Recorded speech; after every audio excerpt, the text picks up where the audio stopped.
Whiskey. Uh-huh. Tim Hager. 2 scrubbing brushes. Another pint. Where's your money? Well, 2 chimneys. Poster, would you deny drink to a dying man? A man should spend his money on food for his family. Mrs. Scoggins, would you come over here? I want to show you a new piece of material. It's fresh off the Boston packet. Isn't that fine quality? Now feel it. Be a wonderful dress for your little girl, don't you think so? It's money, money, money with your Poster. Nothing but money. I've been sorry for him ever since his wife ran off with that lieutenant. If he'd spent less on whiskey, he wouldn't have lost his wife. Let me show you another piece. Drunk or sober, Ma would have left him anyhow. She was that kind. Yeah, how do you like that for quality, huh? Let him have it. Very well, Tim Hager. You'll have your whiskey. But this is the last time... All right, Poster. No preaching.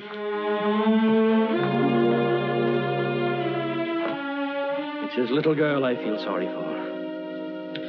Poor little Jenny Hager. Faster, faster! Can't you swim any faster?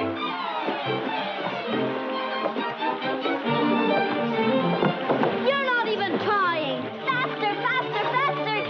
Faster, faster! Come on, faster!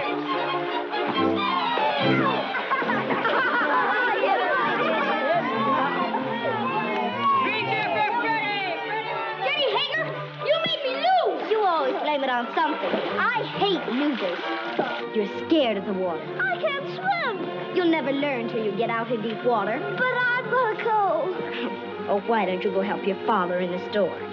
Measure out coffee and count wormy apples. You're no good down here. Go on, Ephraim. You can't swim till you try. Go ahead, Ephraim. He'll drown. I'm scared. Let's pull him out. No. No. He's scared to death.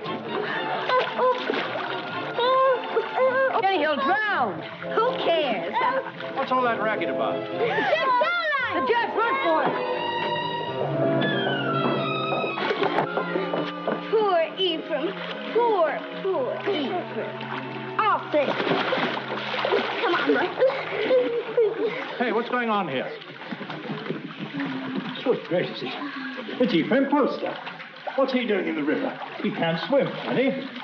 Oh, what happened, Jenny? Those awful boys pushed him in. Poor Ephraim, poor. Nearly murder, that's what it is. If it hadn't been for you, Jenny, he'd have drowned. You all right, Ephraim? The boys didn't do it.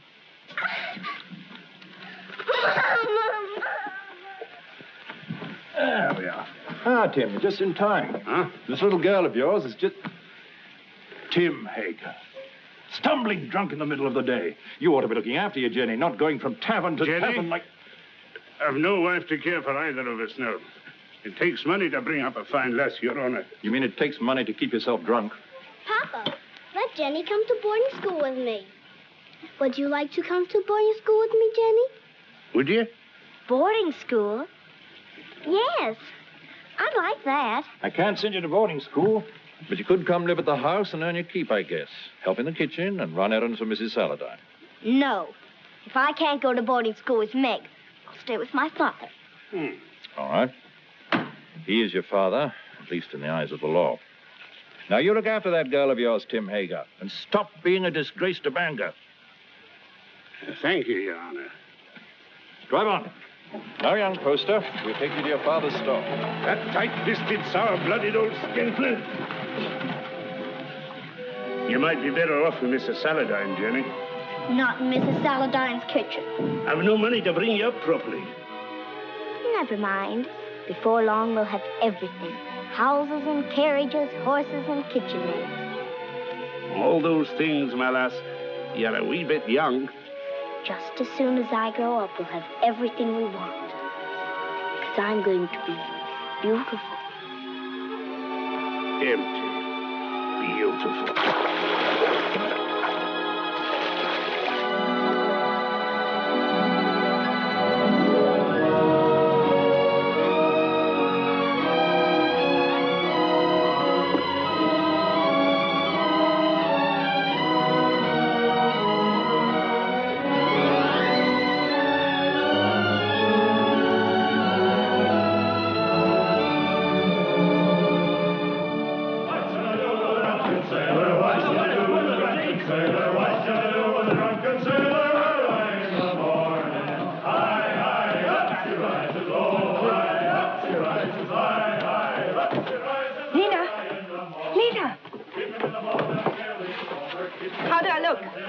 Nice, nice.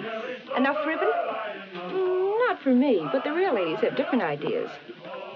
Oh, get some more color in your cheeks. And bite your lips whenever no one's looking. Men love red lips. Let's go down and meet the packet. Why should I? The sailors will all come up here anyway. Oh, but the best ones get picked off down at the dock. Listen, honey, with your looks, you don't have to worry. Why, you can get the youngest and the best-looking man on the river. I don't want the youngest. I want the richest. Jenny, that's a recipe for trouble. Don't worry about me. I can handle trouble. I know you can.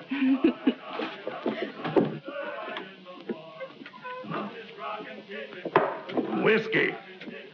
All right, Mr. Hager, but you needn't holler. Someone might hear you out in the street. Who, for instance? Jenny, for instance. Yeah.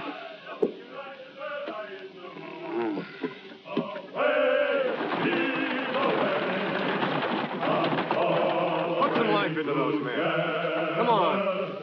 Heave. Away. Heave. Yo-ho. Heave. Away. Heave. Yo-ho. Well, Jenny, come down to see the cargo? It's exciting. We get used to it after a time. I suppose I import more stuff than any other man in the state of Maine. How many vessels do you think I own, counting the lumber barges? 56. Who told you? Somebody? Here, have some tea. Got a handkerchief? Oh, I don't need one. Take a good handful of it there. It's a present.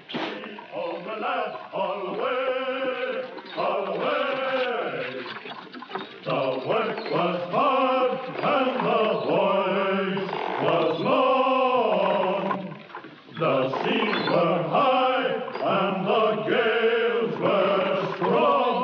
So heave home the last from Holloway to Devon. The sails are filled, our work is done. Yo-ho! I heard the skipper say, leave her, Johnny, leave her. Tomorrow you'll get your pay. Most people think it's easy to get to be a rich man. And believe me, it's hard.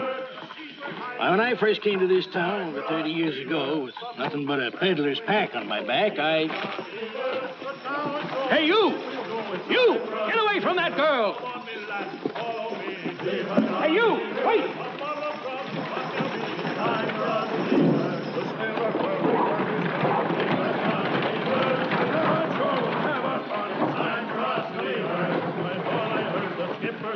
Leave her, Johnny, leave her.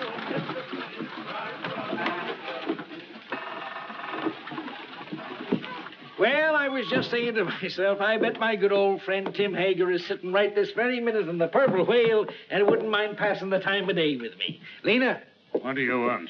A glass of whiskey for Mr. Hager. Sure. Go on, Tim. Drink up. The next one's on me. You'll not tell Jenny? No, of course not. I promise her not to touch it. You're Jenny. You know, she's getting so she wants to boss everything and everybody. She's grown too beautiful for her own good. Why do you always wish to be talking about Jenny? Oh. I don't think I like why you always want to be talking about Jenny. Oh, now wait, Tim. Give him a rum and whiskey. We're not bringing him a Jenny. I know what you're up to. I? Oh, why, I'm just a dried-up old herring. She's too young and beautiful. So's your lad. And you sent him to Cambridge to keep him away from her. Ephraim? Why, he's too shy and scared of her. She's full of spirit. She's for somebody like that first mate. What first mate? Why, What first mate? why, Lewis. My first aboard the Gadfly. He's as handsome as the old Nick, that boy. When I saw him and your Jenny walking away just now, I said to myself, there's a youngster who knows his way about with the women. Where you going? Home.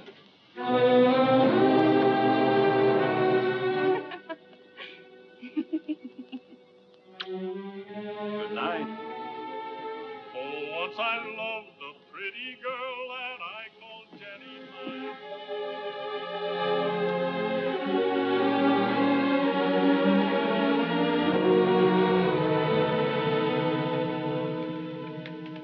You're like your mother. A wanton. That's what you are. just like your mother. You'd like to keep me here forever, wouldn't you? Well, you couldn't hold Mother and you won't hold me. Aye, but I will, Jenny. No. This isn't the life I was born for. Men like me. And it's the men who have the money in this world. When a proper man comes along. You'll take him walking in the dark and kill him, most likely. I know you don't want any man ever to look at me. But they do. You lead them on, Jenny. It's so easy for you to turn a man's head.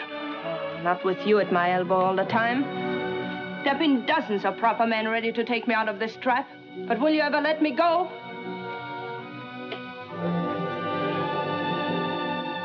I know Mr. Poster wants me. I made him want me. What do you think of that? There's a devil in it, Jenny Hager. A devil straight from the bad place. And I'm going to whip him out of you. You're going to beat me. This is one beating you'll not like.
Don't let him in.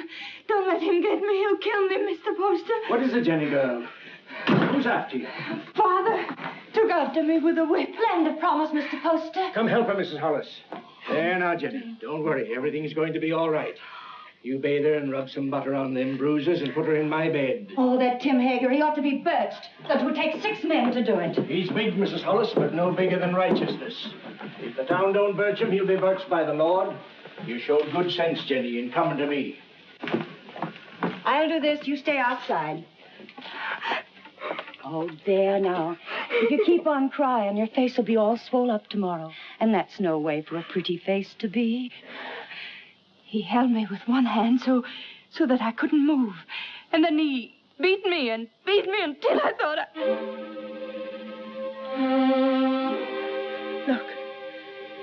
Look at my back. Oh, I can't go back there. I can't. He's going to kill me. You're not going anywhere until you're healed and sound again. Now you get out of these things while I heat up some water. You'll be as good as new and just... Yes, Mr. Poster. Something you wanted?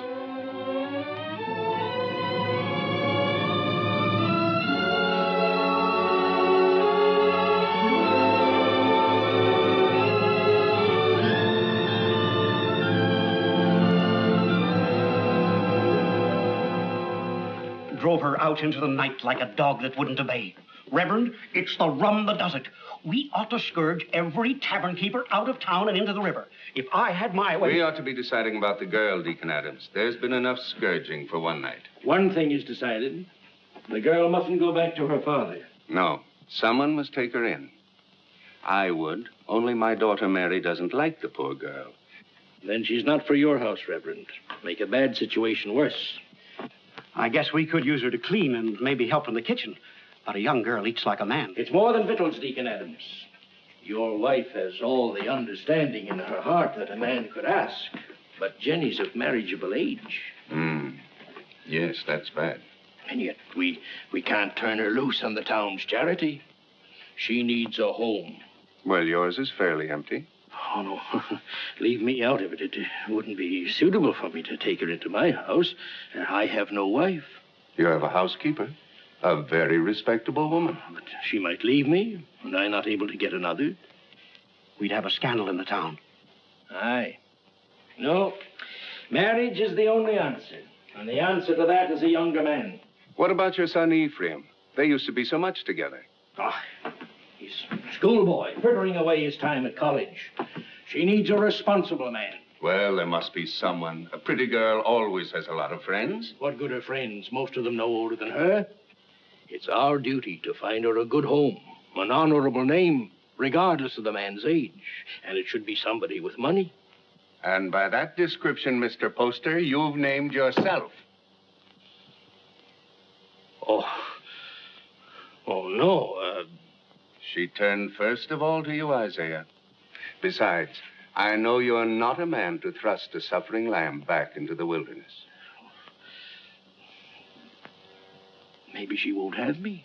She'll marry you, Isaiah. She's a sensible girl. And in the meantime... Mary? Mary. Bring me one of your dresses. Anything, only not too expensive. I'd be good to you, Jenny, if you married me. Like a father. A good father. And he ought to know how with a son your age. You can go back to sleep now, Mrs. Hollis. You've done all you can for tonight. I'll make up Mr. Ephraim's bed for you, Mr. Poster.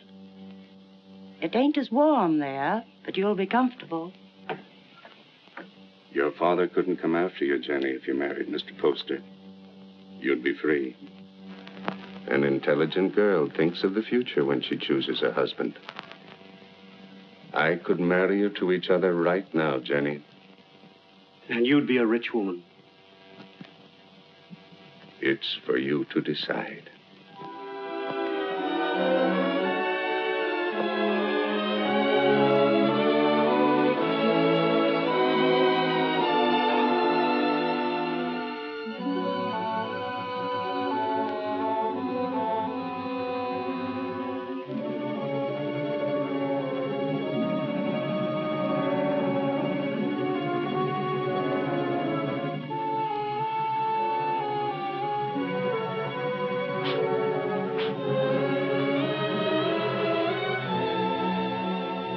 And when my father died, I turned to the only friend I had, Mr. Poster. He was very kind, taking me into his home and giving you a nice young mother. Think of all that means, Ephraim.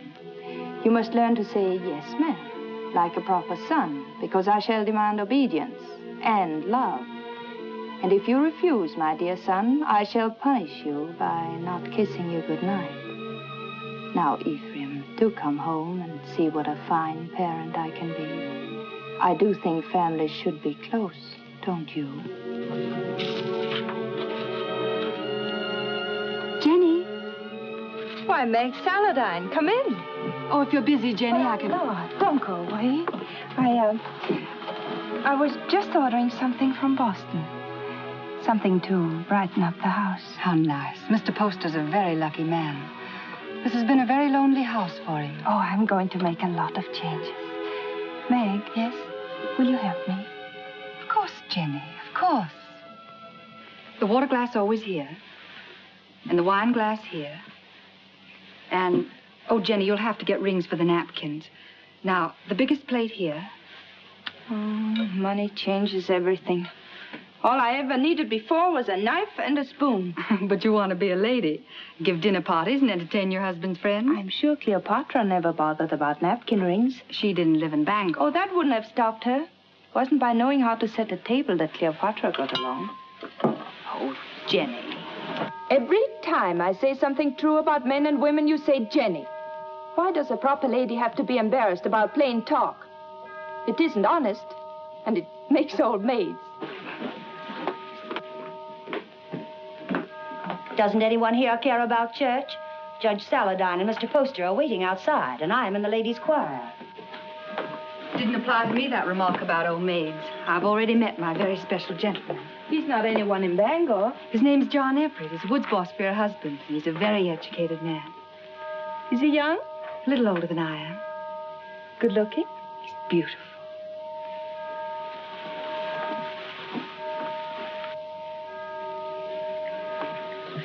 Why don't you marry him?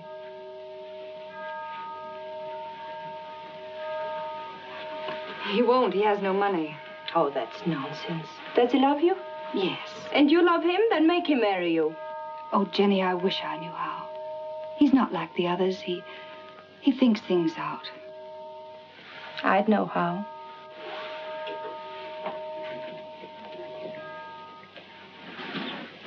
I wouldn't give him a chance to think.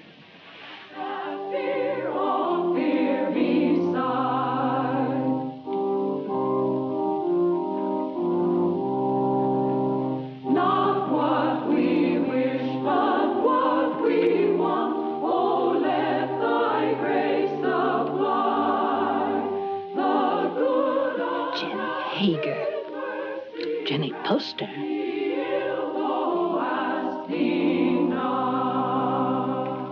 Before me sit the wealthiest families in Bangor. I've seen them before in the privacy of their homes and in their offices. When I came to them to ask for money to enlarge this church, they gave me not enough to erect a temple of branches on a hillside. And so again today, in the house of God, as they sit here with their consciences, I ask them now to pledge funds to enlarge this church. I cannot ask of the poor, but I can ask the wealthy. And the poor shall know the names of those who do not give. Mr. Poster.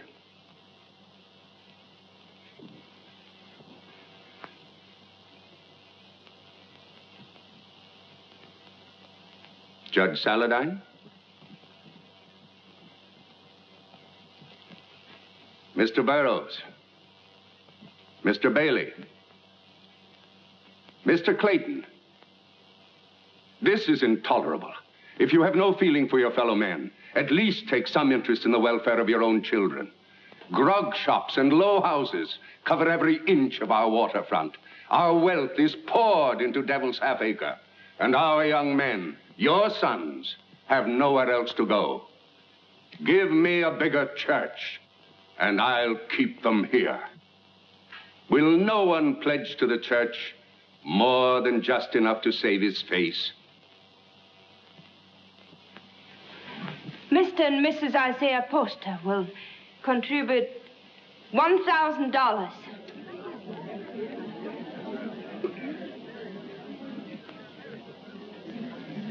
If the men of Bangor won't give to the church, the women will.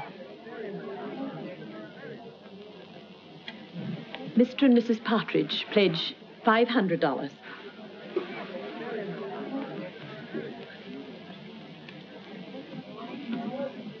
Judge Saladine will pledge $1,000. Jenny, I want you to go on working for the church. A church can endure only upon deeds and not lip service. I'd say her lips had done you enough service. $1,000. If you think I've so much money, you ought to... Stop it, Isaiah. You're the luckiest man in Bangor. Oh, Mrs. Poster, I'm so glad to see the younger members taking an interest in the church, and I must apologize for not calling on you directly after you were married. That was a wonderful contribution, Jenny. He's a wonderful husband to let me make it. Good morning. Good day, Reverend. Good day, Reverend. Good morning. Good morning. Good morning. It ain't the money I mind, but I'd like to know what you're doing with it before you do it. I gave the money because I hate grog shops and what they do to people.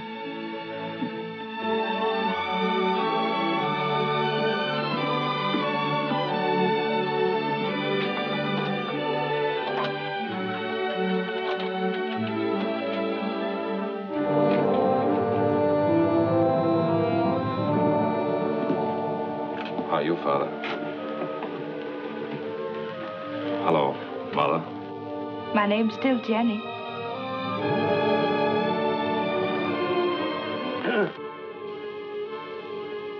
You came home, did you? I thought you'd be on your way to England or somewhere by now. Oh, England is full of architects. I knew you'd come home. Isaiah told me he sent you money to travel for a while, but I didn't think you would. I came close to it. I didn't know whether to mind your letter or mind his and go away. It's easy to see which one you thought more of. Now, why do we stand here? Let's go in around.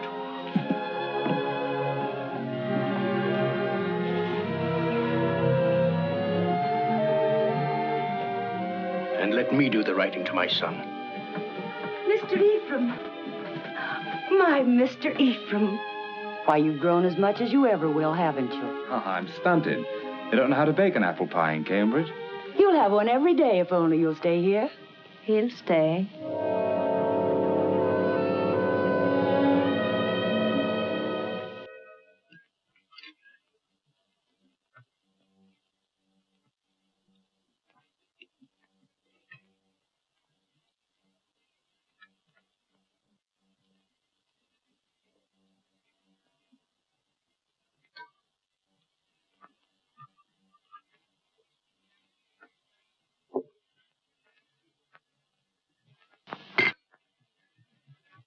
You'll find little to keep you in Bangor, Ephraim.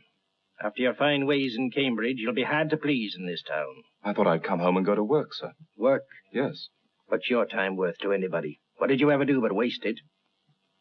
It wasn't wasted. He's an architect. And a good one, too. How do you know? The same way you know he ain't. You heed my advice and you'll go someplace more suitable to a gentleman. Bangor's a boom town. Loud, rough. Growing faster than law and order. Takes a strong, stubborn man to make his way here. We need gentlemen, too. For what? To tell you the kind of bonnets and doodads the Boston ladies are wearing? Yes. A young man of fashion would be very popular in Bangor.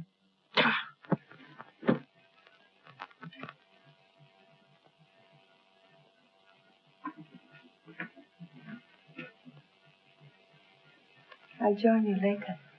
Well? Yes, Father. But you said yourself that Bangor was a boom town. Fortunes are made every day. Rich people will want fine houses. You heed what I said in my letter. Travel a bit. What makes you so angry with me? All I did was to come home. I get angry at you because of your ways. You think I don't know how you've been spending my money. Hard drink and easy women. I know your kind. Isaiah, you shouldn't upset your father. I'm sorry. All right, Father, I'll go away. If you really want me to. I don't think he does. You want your son to live at home, don't you, Isaiah?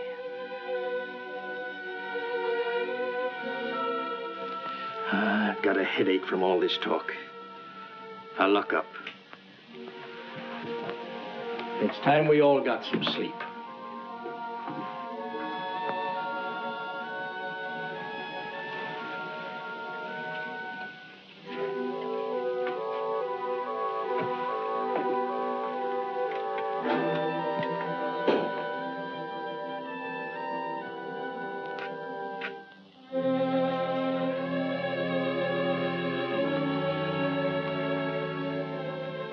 Shall I light your way?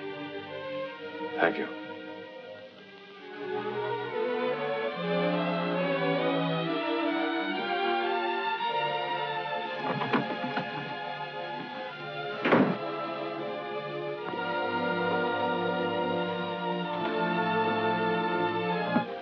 It's been a long time, Ephraim, hasn't it? A long time, a lot of changes. Did you really like that kind of woman? That kind he spoke about? I'd rather not talk about it, Jenny. I used to see them near our house before I came here. I used to watch them and wonder about them. I can see how women would be attracted to you. All kinds of women.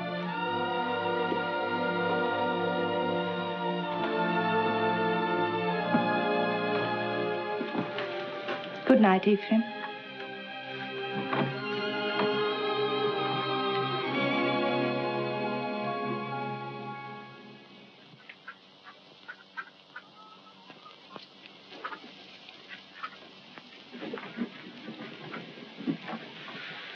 Got everything? Yes, all the groceries. But no spectacles. They're hard to find. I'll tell Dr. Mason to bring you a pair when he comes by tomorrow. All right?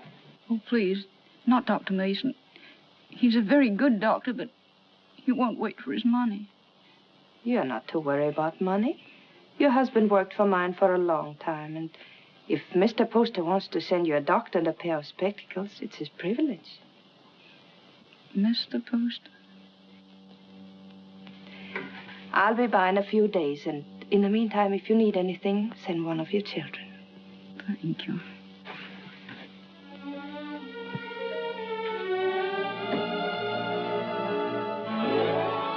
That's the way to hold your place in the town, Ephraim. And the people love you for it, Jenny. And I do want my husband and my son to be proud of me. Well, I wanted to see how you spend your days. Thanks for showing me. You've grown, Jenny. My father's wife's a great lady. I think behind Mrs. Isaiah Poster, you'll still find Jenny Hager. You remember Jenny Hager? Oh, that little ruffian? Oh, she pushed me in the river right here. That isn't true. The others pushed you in. I pulled you out. Oh, that's right, you did. Of course I did. Didn't we always stick together? Ephraim and Jenny, side by side against the world. Oh, we had good times here, didn't we? Better than we knew. Shall I tell you something? I always think of this as our place, yours and mine. This is where we first thought we were in love. Yes. Silly, wasn't it? This is where you came to tell me your father was going to send you off to college. Yeah. And I said it was because of me. And I said he'd never separate us by sending me away. Oh, Jenny, the things I said. Of course, if you'd been home the night I came to your house, I would have been married to you now. Let's go, huh?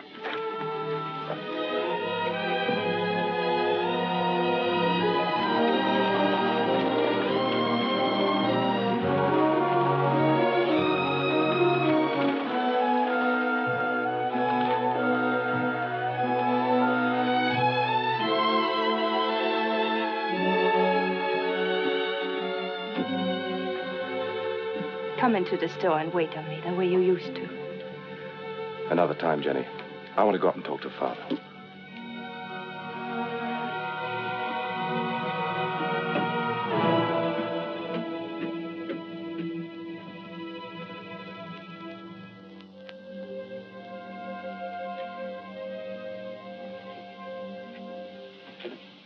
Hello, Father.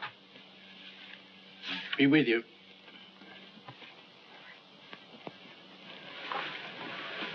What you been doing all day? Oh, driving Jenny around. Mighty popular in Bangor, isn't she? She does a lot of good. Spends a lot of money, you mean? If you really minded, you could put a stop to it. You're very happy with her, aren't you? Yes. Father, I'm going to take your advice. Bangor's no place for me.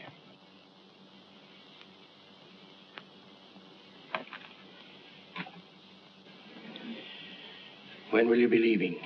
Right away, before the river freezes. I thought I'd spend the winter in Boston and then go off to Europe in the spring. I think your father needs you here, Ephraim. Why, Jenny, you feet like a bird. I didn't hear a sound. You want him to stay, don't you, Isaiah?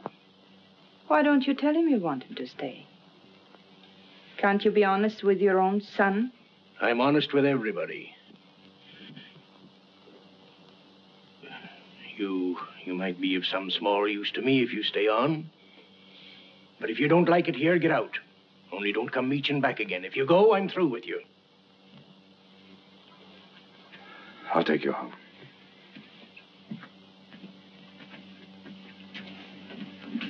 Don't work too hard, Isaiah.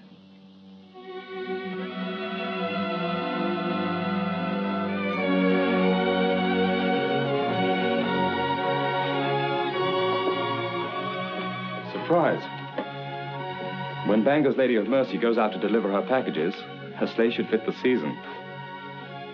That's a confession you've been thinking of me. Of course I think of you. Yet you've been avoiding me. Careful. Paint. Put it down.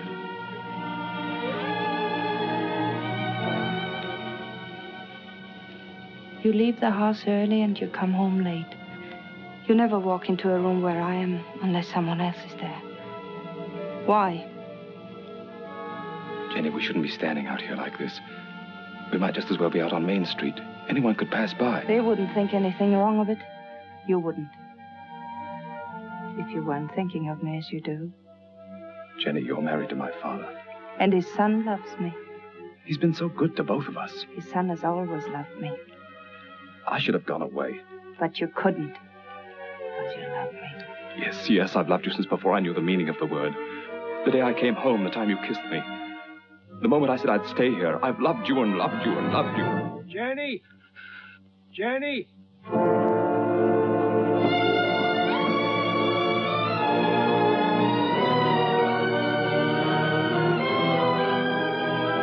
Jenny! Father's very ill. Send for a doctor.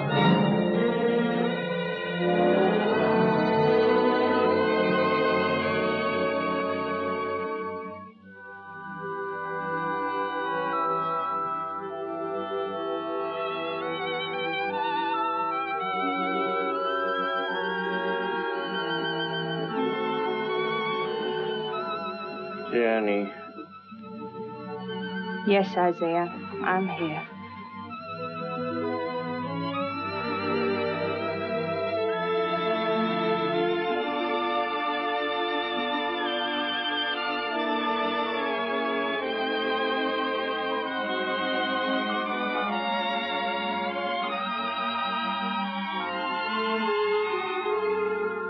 You keep this up and you'll fall in your tracks.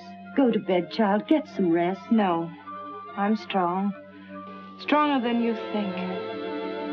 I'll be all right.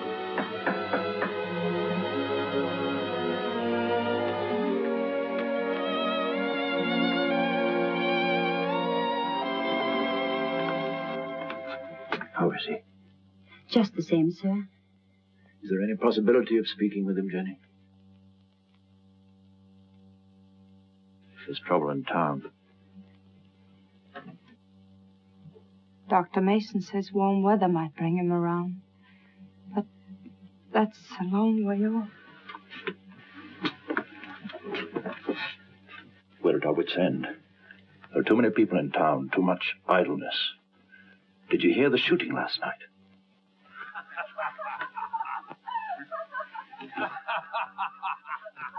That's the sort of thing we're up against. Lumberjacks coming to town between jobs with rum and women on their minds. He told us 2 years ago we should have a police force. We should have listened to him. Well, Jenny, take care of yourself. Meg sends you on love.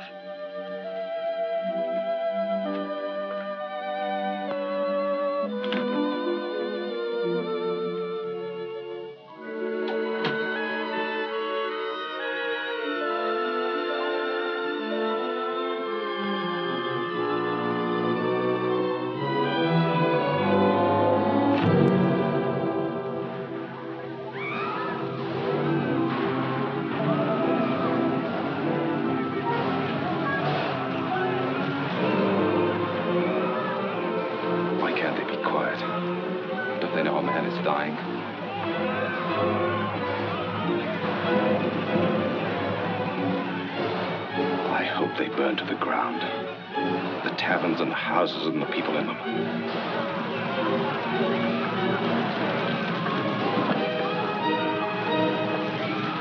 Judge Saladin.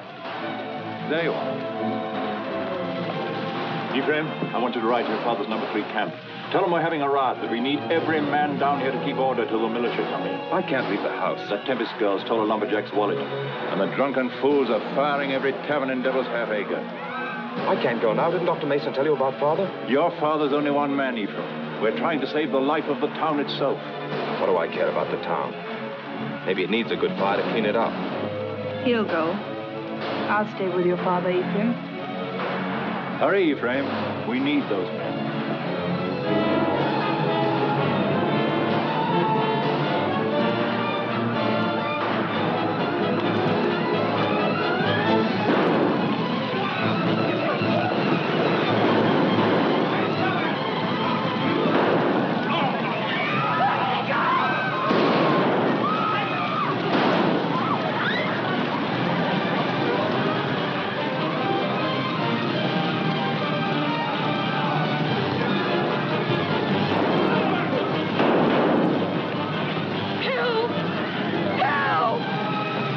Jenny! Jenny! Let me go! Let me go! Help!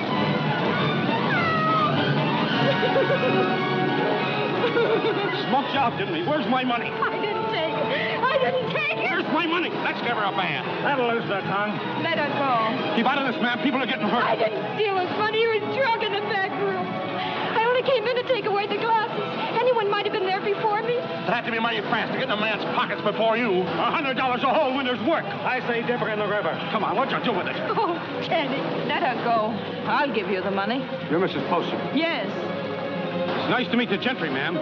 But I'm not so sure I'll be happy just to get my money back. We want to know what's going to happen to her. Since I'm giving you the money, it's my right to decide that. Why do we gibble and gabble about it? There's the girl, there's the river. Let's give her a bath. Wait. We'll be waiting for your store to open in the morning. The money isn't there. We're coming up here and collect it.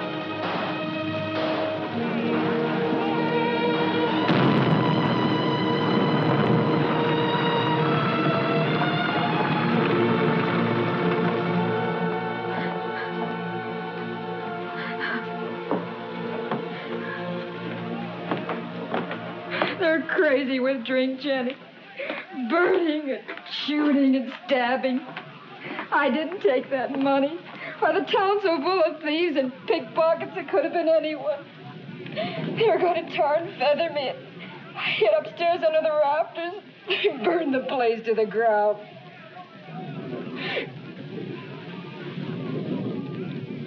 If I'm to go up to Camp 3, I better leave now. I want to be back in the morning.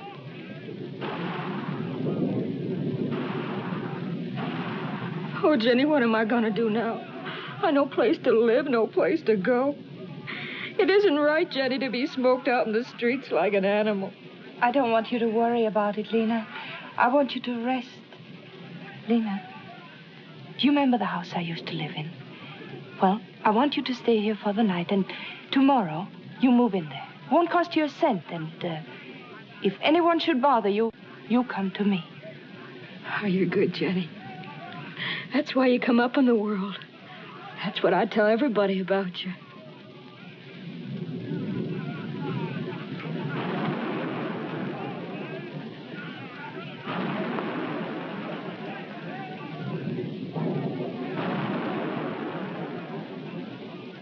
Jenny, you're wonderful.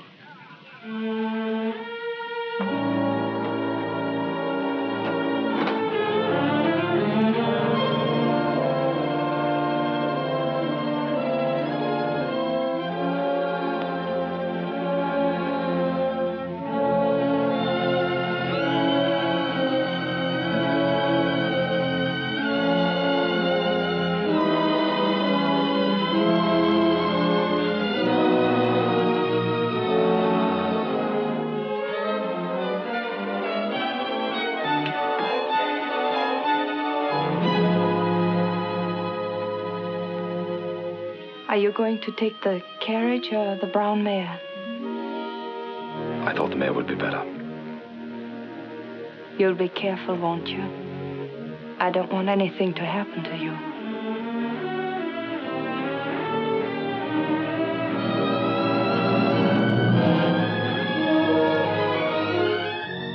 Mrs. Poster? Oh, Mrs. Poster?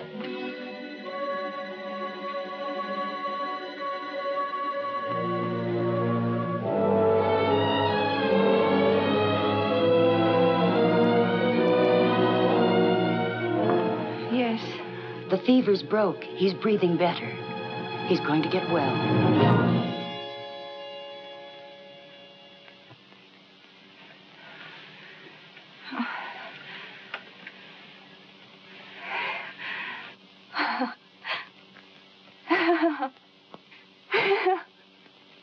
Jenny, my poor child.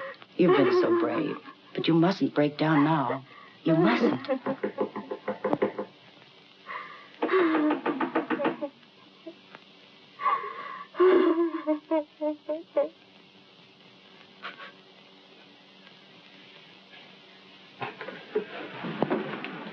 Has Mrs. Poster gone to bed?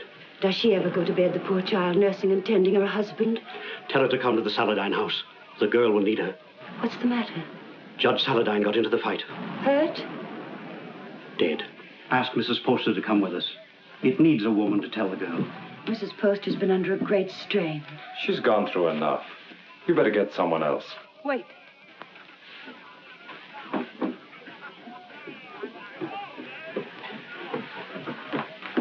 Pack my things and send them to the Saladin house.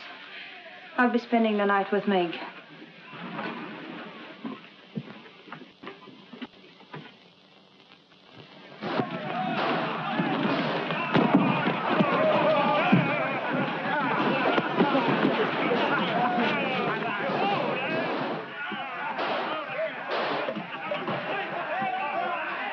What's the matter? You squeamish?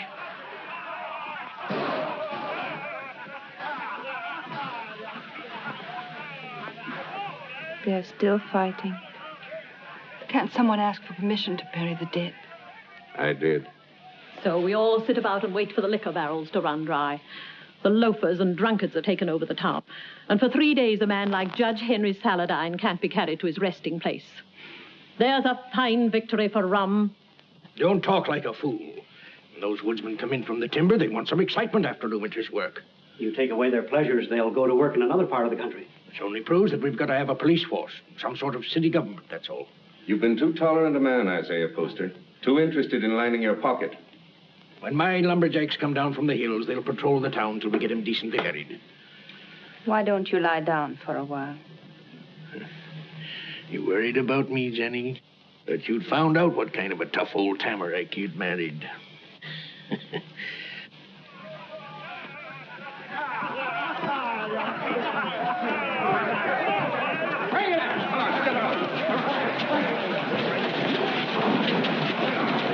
Well, we can start the funeral. What I said still goes. Get a little law and order in the town, and the grog shops can stay. It's good for business. Where are you going? Those are my boys. Going to give them orders.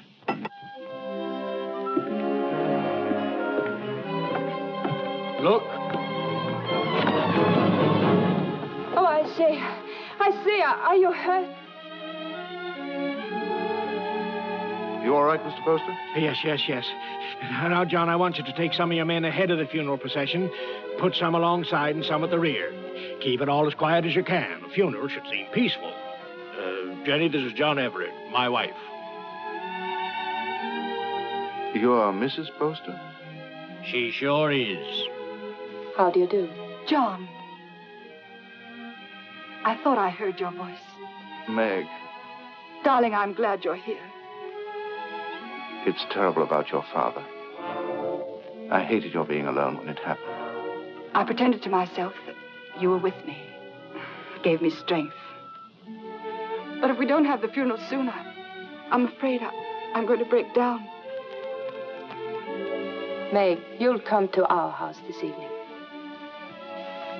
You'll be with us, won't you? Thank you.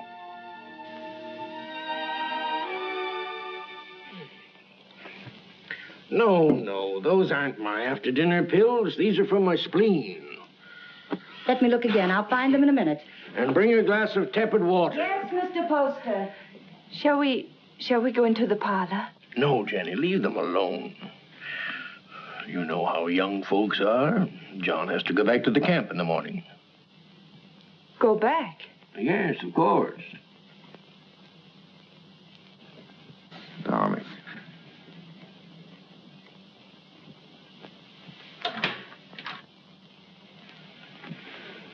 Our lovebirds have closed the door. The pills, Mr. Poster, and the tepid water. Thank you. Huh? Why must you send him back? I need him up at the camp. He's a woods boss, not a policeman. Of course, if your business means more to you than the safety of your home and family. Jenny, he's got to get that timber cut. That's all there's to it. I'm sorry we were so long, Jenny. I thought you and Mr. Poster would come in. I wanted you to be alone. Surely you can stay in Bangor a few days. I'd like to. She needs you. Well, I'm afraid I'll have to be away for a little while. She won't be alone. I'll take care of her. Till you come back. Well, thank you. That's very good of you. I don't want your father to trade these for whiskey. They're for you and your sisters. Mother said to say thank you and God bless you. On to the kitchen and thank Mrs. Hollis. After all, she feeds the chickens. And there's room in the basket for a slice of pie. Would you like a ride in my carriage, Jacob? I can drop you off on the way home. As soon as I get the pie. Isn't it a beautiful morning? Jenny, I've been wanting to speak to you. You have? What about? Well, not here. Let's walk down to the river. Oh, but not now, Ephraim. I've so many things to do. Jenny, why isn't it possible for me to have a minute alone with you? But we're alone now. It's not my idea of privacy. Mrs. Hollis in the kitchen, Father home every day, Meg following you about. I'm sorry. That's a very short answer, Jenny. What is it? Have you seen somebody else?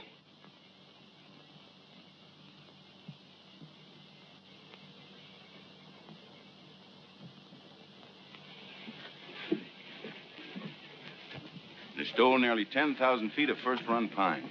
Where? Upper Big Bend. And there's not a trace of who did it. Mr. Poster, unless you get the law to step in, there won't be a choice tree left in that whole section. Law. I own that land, and I'll make my own laws. I've got to make a trip up to the hill countries. Timber pirates. I want you to come with me. Me? It's time you saw what pine on the stump looks like. It's my business, and you ought to learn it. Come along, I'll get you something to eat. Thank you, sir.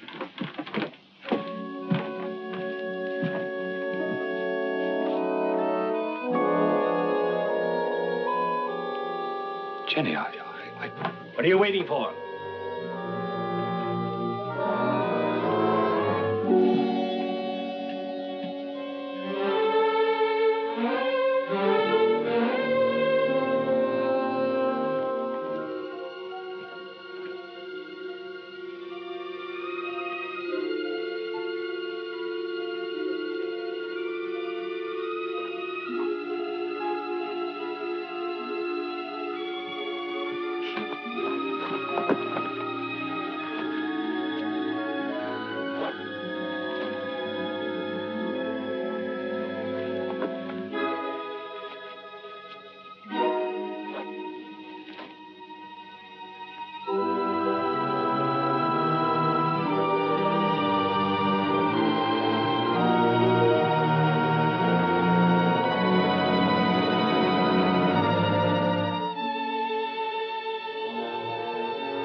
I can't see why he insists on my going.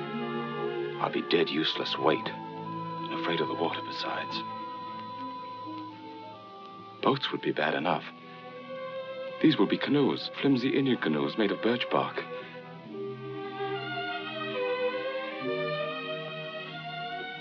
Jenny, I can't admit to him that I'm frightened. Tell him not to take me along or not to go at all.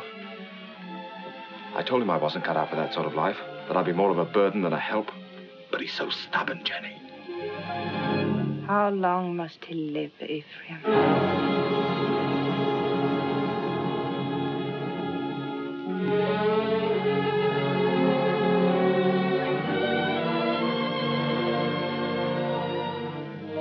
How long must he live between us? Jenny, don't talk like that. I want you to do something for us. But you're afraid. I could promise you so many things, and yet you're afraid. He's my father. As long as he's alive. Why does everything frighten you? You're going to make me very angry. And if I get angry and go on wanting you the way I do, I might tell him what happened between us. Nothing has happened between us. No. But which of us will he believe? Jenny, you couldn't. You know what that would do. He lived a full and useful life. It would be a pity to see him die. But a greater pity to see his life ruined. With a lie. We've been living a lie, Ephraim, and I want to be done with it. I want you to return alone.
Began to think you'd never get here.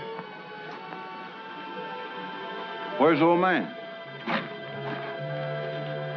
Where's your father? What happened? What happened? He make old man die. Now, we go through swift water. He afraid. He stand up in canoe. And the canoe turned over. Mr. Poster was too weak to swim. They fought to see which one would get that bailing bucket. I guess you can see who won.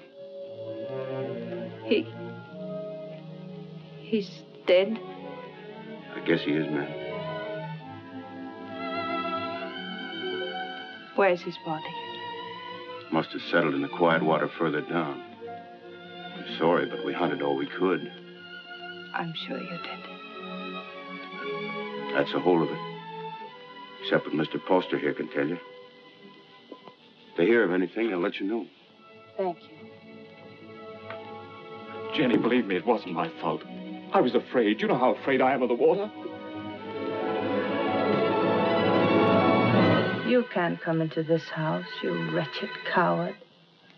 You killed your father.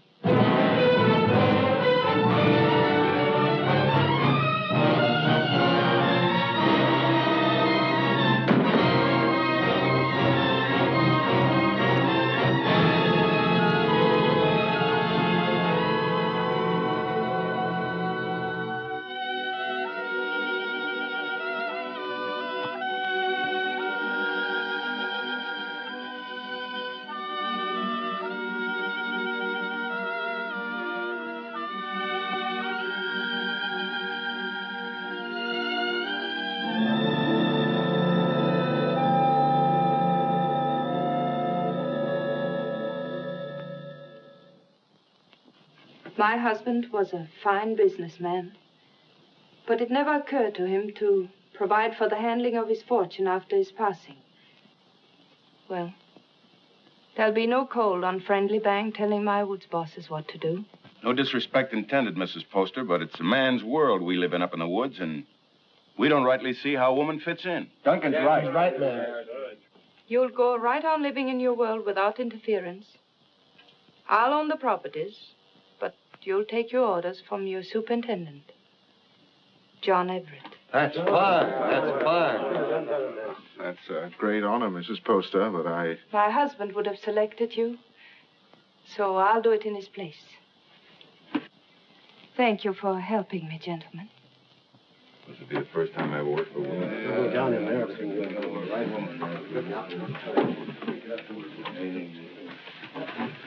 Until this meeting, I thought I was very much alone in this world. Mr. Poster was a fine man. It'll be an honor working for his lady. We won't give you any trouble, Mrs. Poster. Good day, ma'am.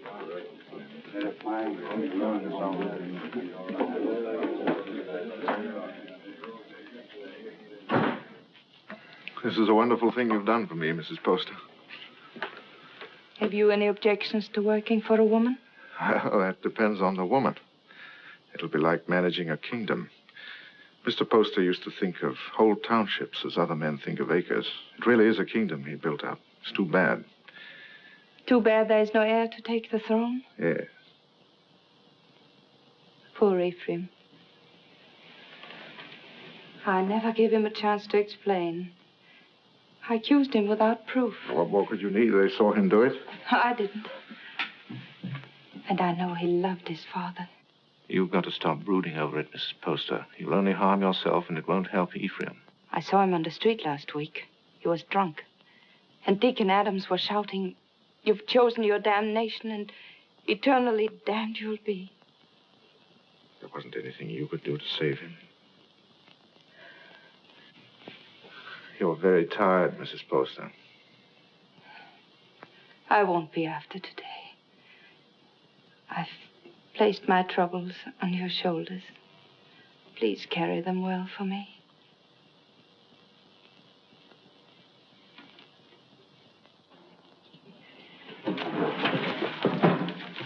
Meg, Jenny spent all morning getting them in order. Don't, Meg. You'll only mix them up more. I was only trying to help. Oh, I'm sorry.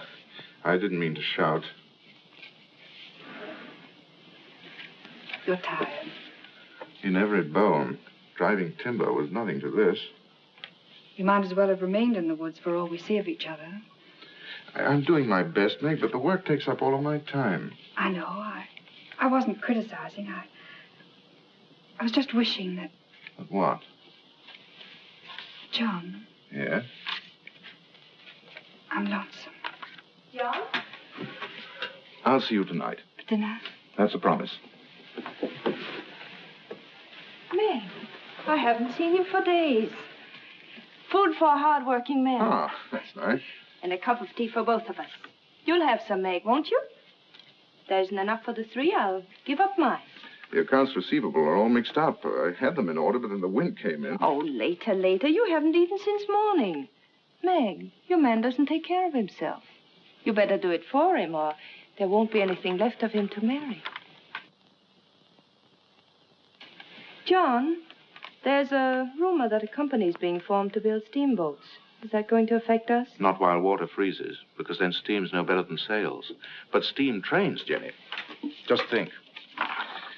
There'll be one to Old Town, and one maybe to Holton, and definitely one coming this way from Augusta. And we can load our wood right on our own trains and get into market weeks before the ice breaks. We'll outsmart everyone in the business. There'll be no stopping us once we get started. Jenny, you'll be the richest woman in New England. Then we'll have to make you the richest man. What's happened to Meg? Meg?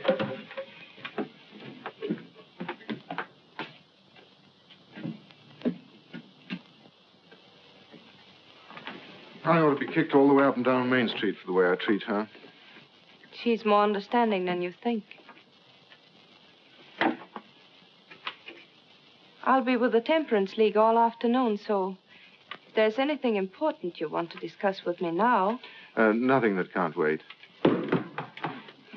It's Mrs. Hollis in the store.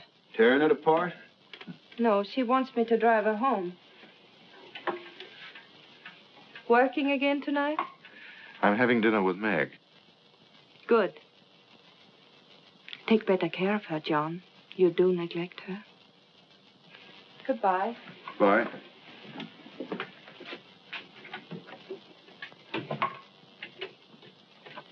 Camp 3. Thank you. She's a wonderful woman. Someday I'm going to pull a bottle out of his hand and bash his head in. Who are you talking about? Young Poster. You should hear the things he says about her. Has he been talking about her? Why, that drunken little... I've seen her nearly sick with worry over what he's doing to himself. Find out where he stays. I want to see him. Poster, are you in there?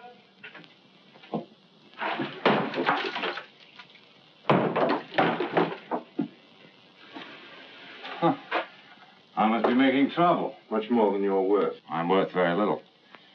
What happens to me now? Did you beat me up yourself or some of the boys outside?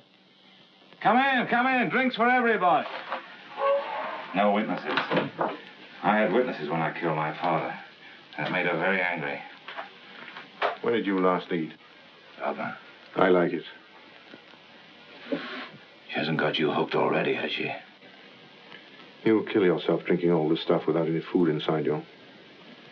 Come on, let's get something to eat. You're doing me out of my dinner.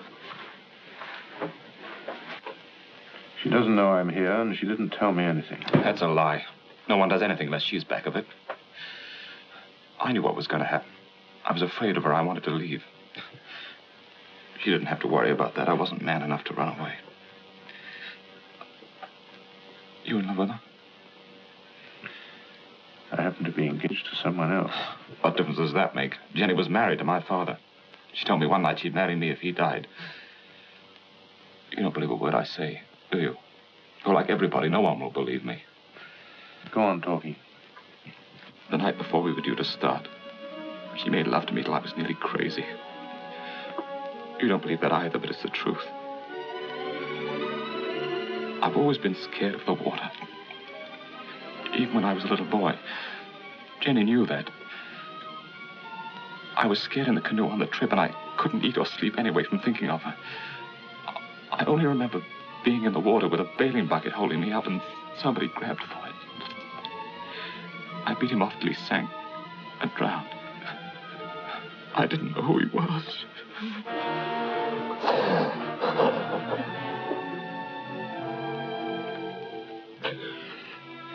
She's so rotten. You've got to believe me. She's not even a human being. Maybe I did know who he was. I guess I did. She'd put the thought in my heart. And if I hadn't done it then, I know I would have later.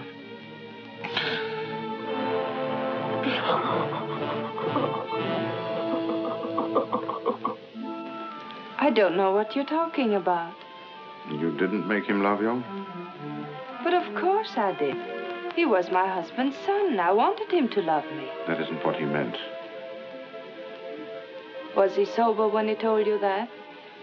Jenny, don't you think I know when a man is lying? Before he talks very much more, you better prove that you had nothing to do with him.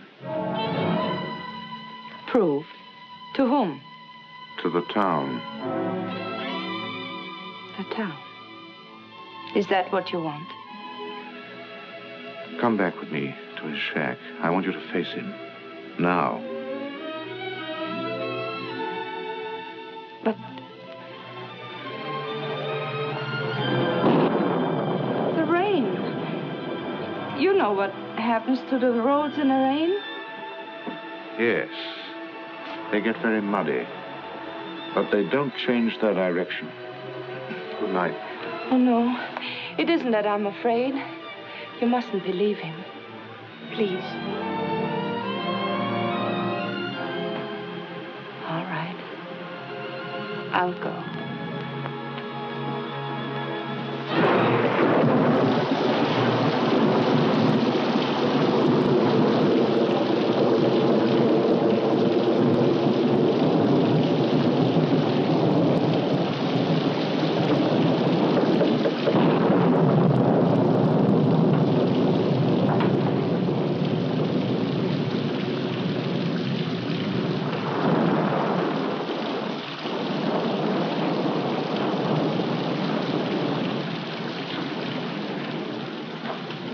Gone far in this rain.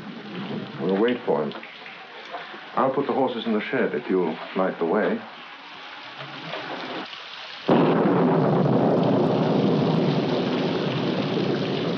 See if the shelter's clear.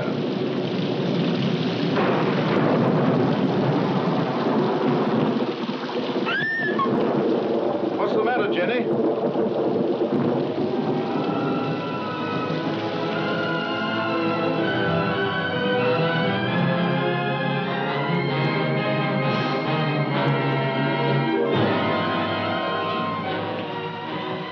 Don't look, Jenny. I did that.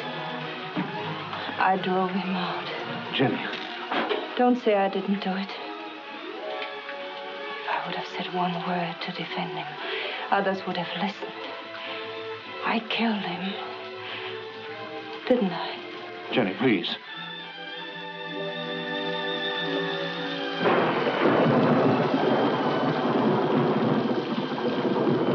Go inside and sit down. You're shaking.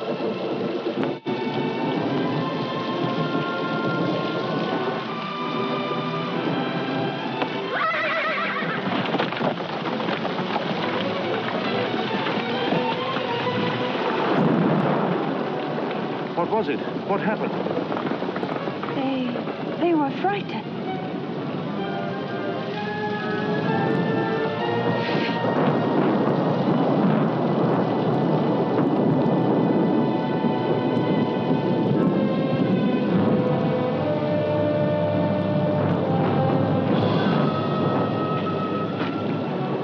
We're 10 miles from town, and we'll have to walk.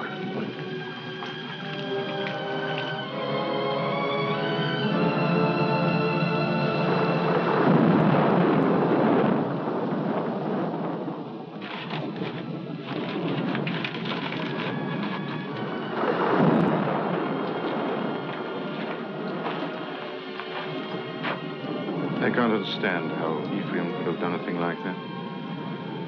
It isn't atonement, it's running away.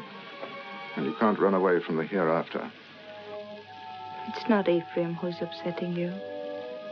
It's because you're here with me. Well, aren't you worried about your reputation? It's a small thing to worry about after that. You'd better try to sleep.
About 2 miles down the road, standing under a tree and waiting for me. And the carriage? Just a broken axle. I can fix it in an hour.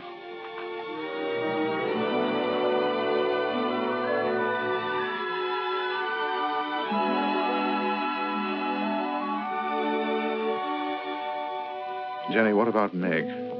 She won't try to hold you. I know, but to stand up to her and tell her that I love someone else. You won't tell her. A big, clumsy thing like you. It's a woman's job. Oh, no. But she's a friend of mine. I can make her understand. I'll tell her myself. But, John... I'll tell her myself, Jenny.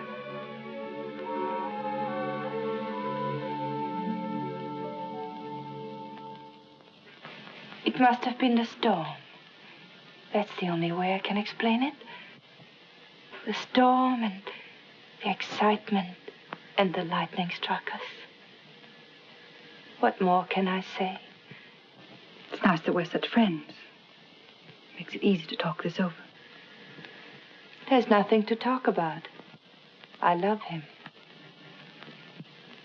But if you still want him, he's yours. You know that. You know I'd give him back to you if you asked me to. I suppose I'm a fool. Why? I should have realized that when he said he loved me, he must have said the same thing to you just the day before. No, he didn't. He never said those words to me. I thought it was because he was shy.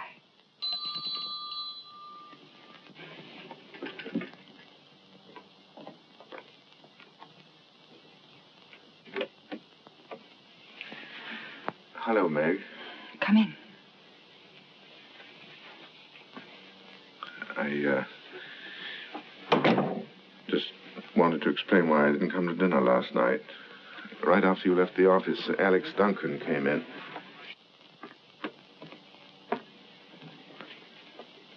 Jenny, I told you I wanted to explain this to her myself. I didn't think you should. I'll be waiting for you outside.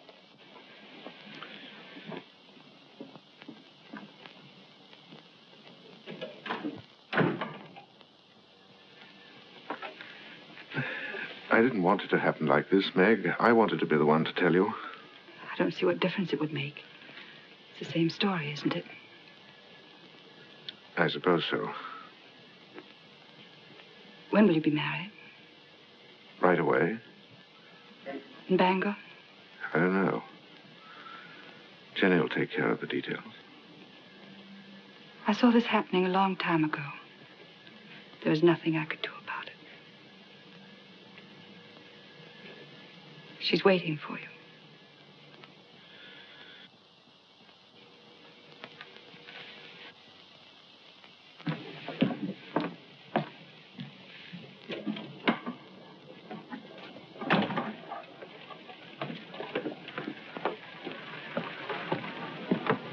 Jenny, how could you do a thing like that? I thought if you came here alone, you wouldn't come back to me.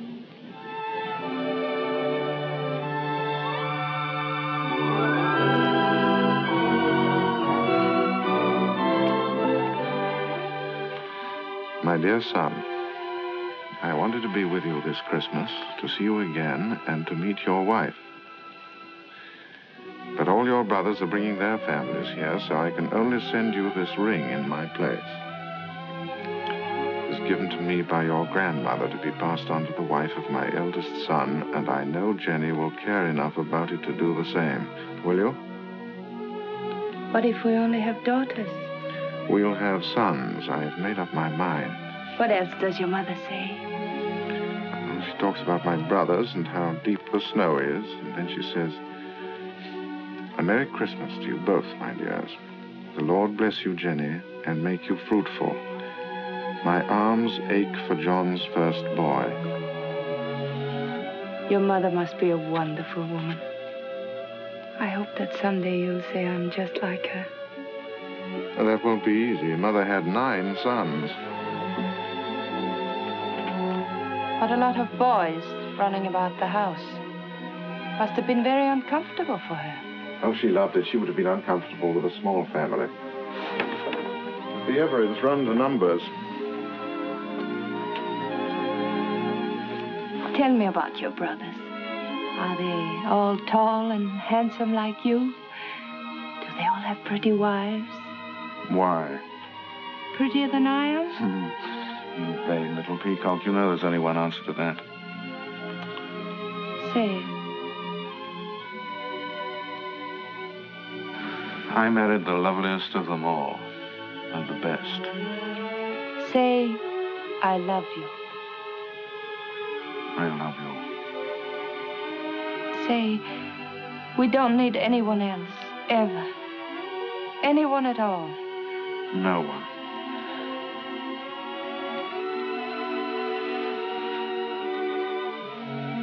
I always lose happiness. I can't seem to hold it. Keep me happy, darling.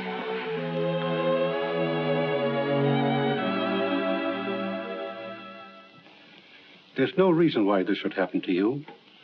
No reason why it should happen to any woman. Quite often, nature seems to fumble, Mrs. Everett, and doesn't make a person complete. We can't even hope in a year or 2 or ever. Not in my opinion. Of course, you're free to consult with another doctor. I can give you the name of a very fine one in Boston, and I know of another in Philadelphia. I believe you. You mustn't decide, my dear, that the future's altogether dark and empty. You can adopt a child, you know. It should give some release to your normal womanly emotions. I want a child of my own. You won't talk to my husband, will you? I'll tell him myself when I think it's the right time. Of course. You see, he wants children. He's very fond of them.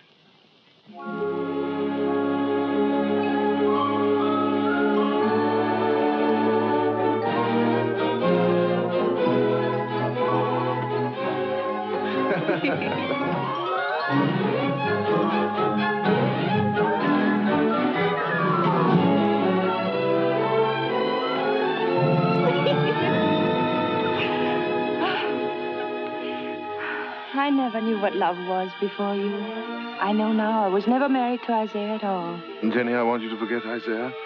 I want you to forget your whole life before I came into it. You know, a lot of new furniture isn't going to change that house. Why do you want to go on living in it? Oh, but it's a good house, John. It'll stand for a long time. At least until we know just where to build another. Well, I'm not finicky about where it'll be. I just think you want to go on living in that old tomb. What do you say, Jenny? Should we start building our own house? But that is our house. Belongs to Isaiah Poster. Let him keep it. Oh, but he's dead and he left it to me. Belongs to him and his son, and it's full to the roof with sorrows. I want to get out of it. I want new rooms and more of them. And for the sake of our children, I want light and air. There are enough rooms now. Which isn't the right house, Jenny. It's too close to Devil's Half-Acre. It isn't the place to bring up children.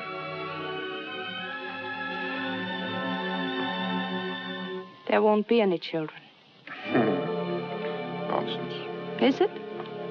Ask Dr. Bailey. He'll tell you.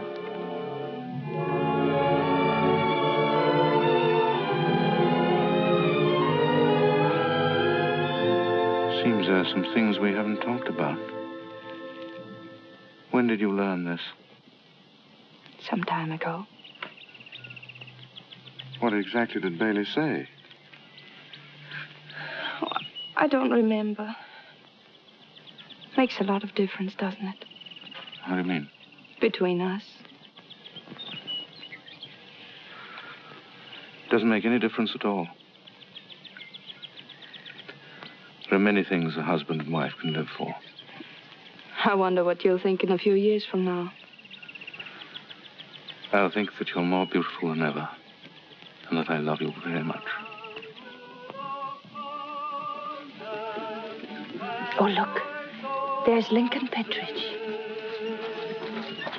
He's a great man. He has special powers.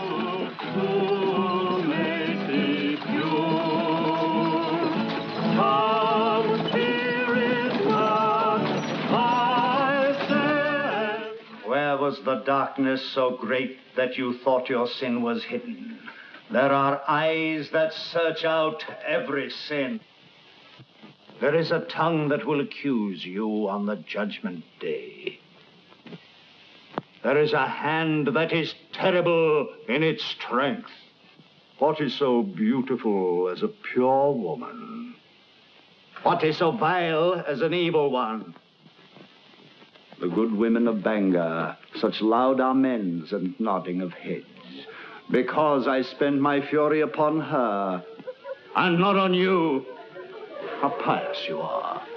How good with your eyes cast upward. Can one of you step forward and say, "This is my soul. See how it shines"? Can one of you hope to escape the terror? How sweet are the ladies of Sodom and Gomorrah. How sweet in silks and satins and laces and ruffles, here in the house of God. How costly must be the perfume that will not let you smell brimstone. What great secrets are among you? Who is named Vanity? And who is Lust? What woman has put away her husband? Which of you has taken a man from her sister? This is your sister. Come forward and sit with her and be counted. You cannot hide behind your beauty. Your beauty has made you evil, and evil destroys itself.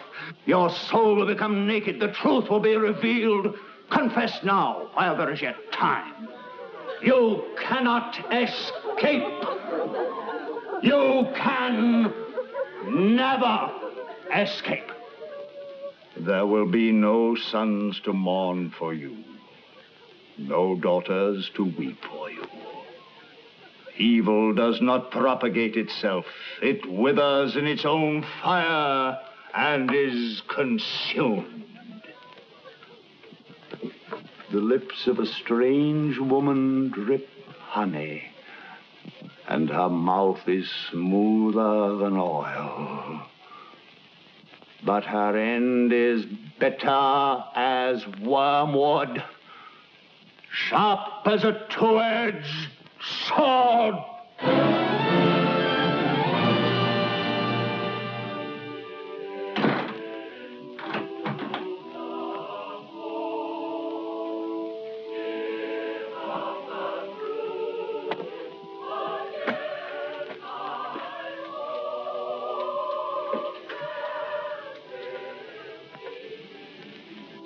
What's the matter, Jenny? I want light. It's so dark.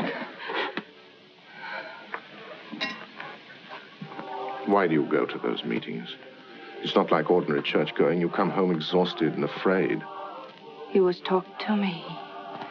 Straight to me. I mean, what is it?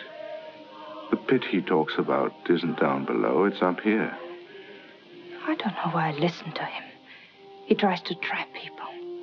Tries to make them admit things that aren't true. He's not any better than the people he talks about. No, he's right. The town is becoming a sinkhole. That horrible man. To say to me what he did.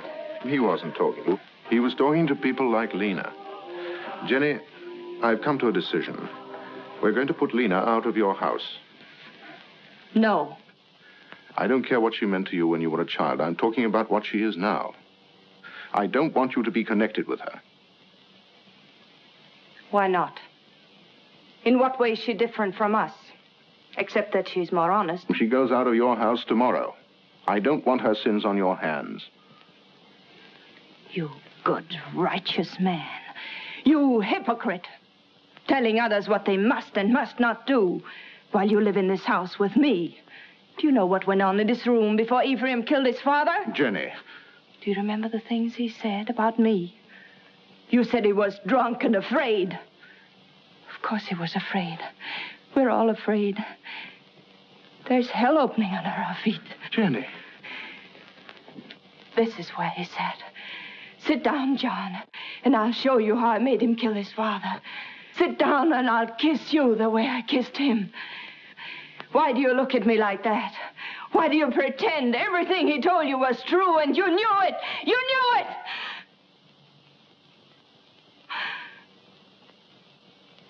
Oh, I don't know what I'm saying. Oh, I'm sorry. I'm sorry. Go to bed, Jenny. Please go to bed.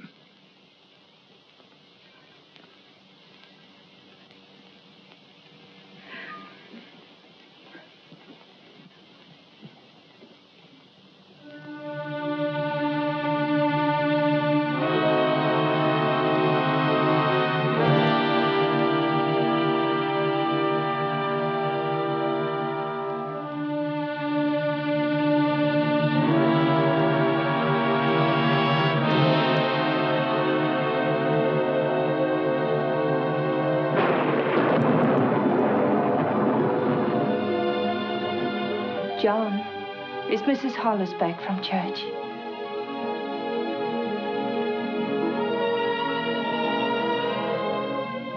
John, it's time for bed.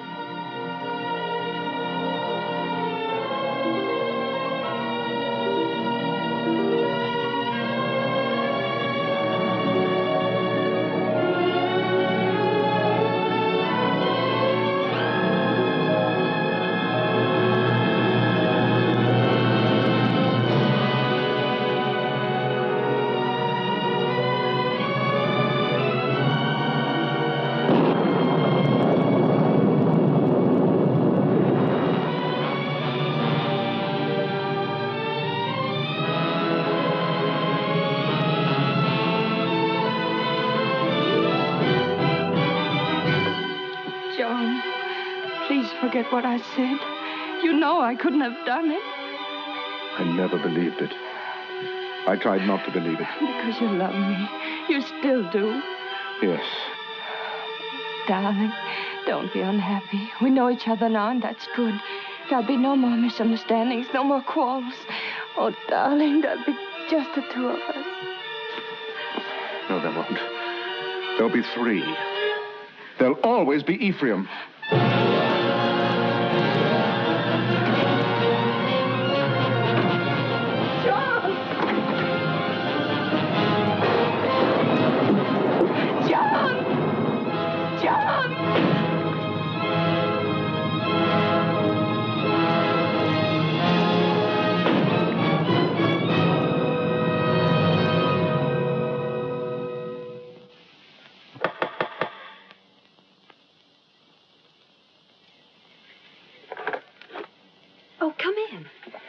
Mary, I'm looking for Mr. Everett.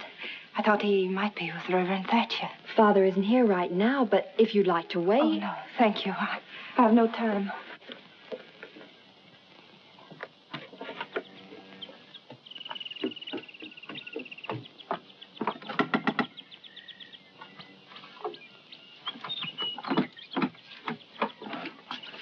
Good morning. Is Miss Saladin home? No, Mrs. Everett. She went out. Oh. Has Mr. Everett been here? Oh, no, I haven't seen him. Thank you.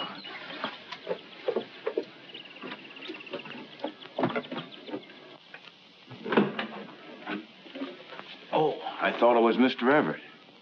Do you know where he is? He didn't come in here, ma'am. I slept here last night on account of the rain, and you're the first one in. Mr. Everett tells me you're sending a school teacher up to every camp with more than 2 families. That's a handsome thing to do, ma'am. I guess you're mighty fond of children. Duncan, who did sleep here last night? Was it you or Mr. Everett? Ma'am, I told you. Oh, that's just another one he has. He sometimes... He wore this hat when he brought me home from church last night. And he wore it again when he went out for a walk. Now, why aren't you supposed to tell me where he is? You put me in an awful fix, ma'am. I promised him... Duncan, he isn't well. Couldn't you see that? What good is a promise to a sick man when it keeps his wife from helping him? Is that the trouble with him? I kind of thought he looked funny around the eyes. Where is he? Well, I'm not telling you, mind you, but that'd be the wrong kind of hat to wear up in the pine country. Where in the pine country? Fire watcher's cabin. Indian Hill. When will he be back? I don't know. 2, 3 days, I guess. Said he wanted to go up there and think a while. Oh, I got a loose mouth. That's my trouble.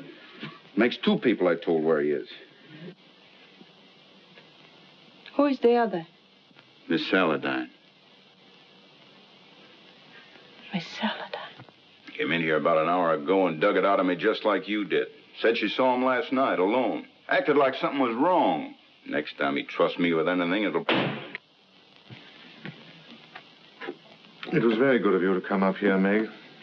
But there's really nothing you can do to help me. No one can help me but myself.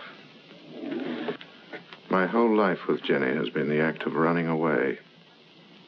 I ran away from the woods where I belong. And again, I ran away from the truth when Ephraim tried to tell it to me. I forced myself not to believe him. I understand. If you had, you never would have married Jenny. No. But this time, I'm not running away. Right or wrong, my place is with Jenny. I love her, and I'm going back to her. John, I'm glad. Because I believe that her love for you has made her as good as everyone always thought she was. Shall we go now?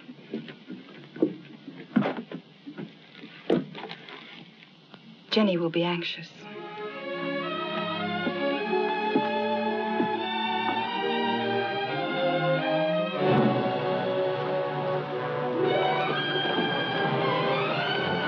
It's Jenny.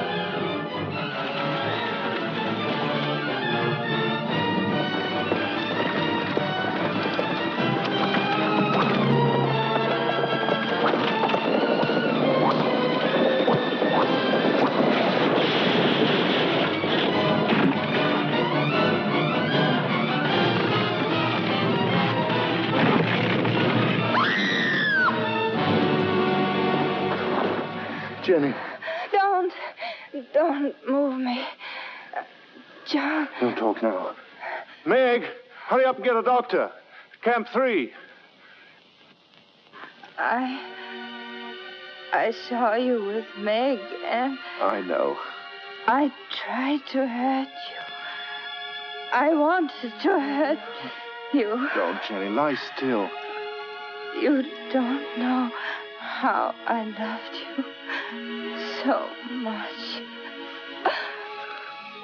I'm afraid. Oh, John, where will they bury me? Jenny, don't talk about dying. Don't let them bury me with Poster. Or Ephraim, don't let them.